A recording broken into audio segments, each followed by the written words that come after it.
Carson was a political outsider who shook up the election before dropping out. He recently and surprisingly surprised a lot of people by endorsing fellow outsider Donald Trump. You have aligned yourself with the man who has bashed women, made countless racist remarks. I don't want to hear that shit.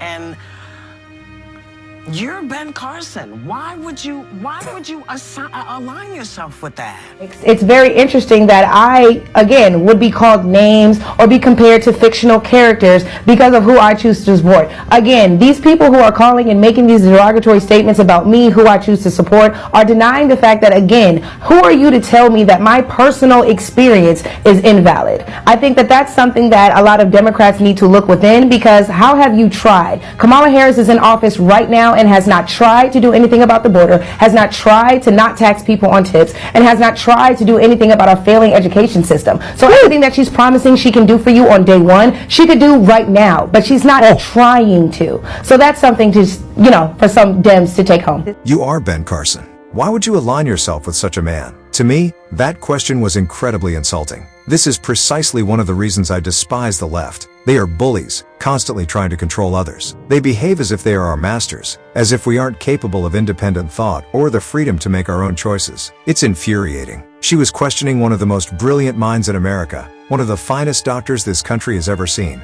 someone who has spent a lifetime dedicated to study and achievement. Meanwhile, she's just a presenter with no notable accomplishments, except maybe some mediocre acting. The show she's on, The View, is one of the worst programs on television today. I can't even understand why they keep airing it. Yet here she is, questioning why Ben Carson supports Donald Trump. Have you ever stopped to consider why you support the Democrats in the first place? I can't stand people who rely solely on emotions instead of using their heads. They refuse to analyze, read, or investigate anything. They just blindly follow whatever they're told. This mentality is one of the reasons the black community struggles to progress. Too many have backward minds that are easily controlled, minds uninterested in reading or critical thinking. They've become puppets of the elites, yet these are the faces that represent us. These are the so-called influencers, sitting on platforms with huge followings, spewing nonsense about things they don't even understand. And we expect our community to progress under that kind of influence? It's impossible.